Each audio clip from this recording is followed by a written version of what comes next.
Hello दोस्तों, आपका स्वागत है मेरे यूट्यूब चैनल हॉरर्स 12 PM में। आज मैं आप सबके लिए एक बेहद खौफनाक कहानी लाया हूँ, तो जल्दी से चैनल को सब्सक्राइब कर दें और वीडियो को लाइक कर दें। बढ़ते हैं अपनी कहानी की ओर। कहानी की शुरुआत होती है एक कपल से, जो एक वीरान पड़े हुए घर में रहने के लिए जाते हैं। उस घर को देखकर वो दोनों बहुत खुश होते हैं और अपने मन में बहुत से सपने सोचने लगते हैं। उस घर में एक बड़ा सा हॉल बना हुआ था और बाहर की तरफ पार्क, जिसमें झूले आदि लगे हुए थे। ये सब देखकर वो दोनों बहुत ही ज़्यादा खुश होते हैं और अपनी नई ज़िंदगी के बारे में सोचने लगते हैं। दूसरे ही दिन वो अपना सारा सामान उस घर में ले जाते हैं। वे दोनों उस घर में रहने लगते हैं और अपनी ज़िंदगी की नई शुरुआत उस घर में बर्थडे पार्टी मनाकर करते हैं। उस घर में सभी दोस्तों को वो लोग इनवाइट करते हैं और बड़ी शान से बर्थडे पार्टी मनाते हैं। सभी लोग डीजे के गाने पर नाचते हैं और एंजॉय करते हैं। उनमें से एक व्यक्ति उस घर को चारों तरफ से देखता है, तो उसे वो घर बहुत पसंद आता है और वो घर को देखते हुए अंदर पार्टी वाली जगह पर आ जाता है। बहुत रात हो जाने के बाद सभी लोग अपने अपने घरों को चले जाते हैं। उसी रात वो कपल अपने बेड पर सो रहे होते हैं कि तभी अचानक उन्हें दीवार के पीछे से खट खट की आवाज़ आती है। तकरीबन रात के 1 बजा होगा। वो दोनों जाग जाते हैं और दीवार को टटोलने लगते हैं कि कहीं कोई इसमें दरवाज़ा तो नहीं है। वो ऐसा कर ही रहे होते हैं कि अचानक से आवाज़ें बंद हो जाती हैं, तो उन्हें लगता है शायद हमें कोई वहम हुआ है। लेकिन तभी अचानक किसी के चीखने की आवाज़ उस दीवार के पीछे से आती है। जब उन्हें चीखने चिल्लाने की आवाज़ आती है और वो इस आवाज़ को सुनते हैं, तो उनके रोंगटे खड़े हो जाते हैं और डर की वजह से बेड से नीचे उतरकर दीवार के चारों तरफ देखने लगते हैं, परंतु उन्हें कुछ दिखाई नहीं देता। फिर भी आवाज़ें आती रहती हैं। तब वो दोनों बहुत डर जाते हैं। इसी डर में रहते हुए पूरी रात सो नहीं पाते। अब इनके मन में यही ख्याल आता है कि इस दीवार के पीछे आखिर ऐसा क्या है जिससे खट खट की आवाज़ें और किसी के चिल्लाने की आवाज़ें आती हैं। इन दोनों को अभी भी ये सब वहम लगता है। उन्हें लगता है कि शायद इसके पीछे कोई मकान बना होगा और वहाँ से आवाज़ें आती होंगी। इस ख्याल में डूबकर वे लोग ज़्यादा कुछ नहीं करते और अपने काम पर ध्यान देने लगते हैं। ऐसा करते हुए 1 महीना बीत जाता है और वो आवाज़ें अभी भी आती रहती हैं। अब उन दोनों को इसकी आदत सी पड़ गई थी, लेकिन वे आवाज़ें अभी भी उनके कानों में चुभती रहती हैं।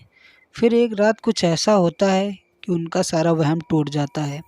जब ये लोग सुबह उठकर नहाने के लिए जाते हैं और अपने शरीर पर जब इनकी नज़र पड़ती है, तब शरीर को देखकर वो भौंचक्के रह जाते हैं, क्योंकि उनके पूरे शरीर पर किसी ने ब्लेड से कट लगा दिए थे, जिनमें से खून निकल रहा था। पर ये बात उनको बिल्कुल भी पता नहीं चलती कि ये कट लगाए किसने है। वो लोग आपस में बातचीत करते हैं और सोचते हैं कि आखिर ये सब हुआ कैसे। तब वो दोनों जल्दी से पास के एक अस्पताल में जाकर अपना इलाज करवाते हैं। जब वो वहाँ पहुँचते हैं, तब वहाँ पर कुछ लोग आपस में बहस कर रहे होते हैं।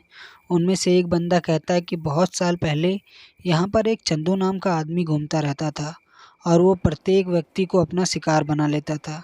उसके हाथ में हमेशा एक आरी जैसा ब्लेड होता था, जिससे वो सभी के शरीर पर कट का निशान लगा देता था।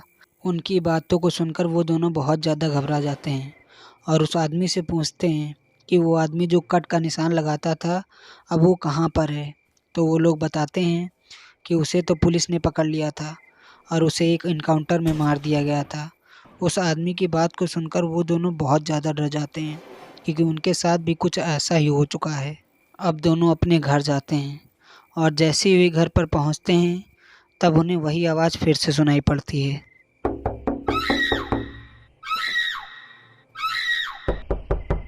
इस बार उनसे रहा नहीं जाता और उस दीवार को तोड़ने का मन बना लेते हैं। तभी लड़का बाहर जाकर एक हथौड़ा ले आता है और उस दीवार में सेंध करने लगता है। दीवार में सेंध करते करते वो कुछ देर में पूरी दीवार तोड़ देता है। जब वो दीवार को तोड़ देता है, तब अंदर का नज़ारा देखकर वो दोनों बहुत ज़्यादा भयभीत हो जाते हैं। वो देखते हैं कि उसके अंदर एक कमरा बना है और उस कमरे में चारों तरफ जंजीरें लटक रही हैं। उन जंजीरों में सूखा हुआ खून लगा हुआ है। ऐसा लग रहा था जैसे मानो किसी को यहाँ पर लटकाया गया हो और उसे प्रताड़ित किया गया हो। कहीं कहीं जंजीरों में मांस के टुकड़े भी लटक रहे थे, जो बहुत ज़्यादा सूख चुके थे। फर्श और दीवारों पर भी खून लगा हुआ था। ये सब देखकर दोनों डर जाते हैं। वो दोनों जैसे जैसे आगे बढ़ते हैं, उन्हें उसी कमरे के नीचे एक तहखाना मिलता है। उस तहखाने के नीचे जैसे ही जाते हैं, वो लोग देखते हैं कि नीचे जंजीर में बहुत से कंकाल बंधे हुए हैं। ऐसा लग रहा था मानो बहुत से लोगों को यहाँ बांध के रखा गया हो।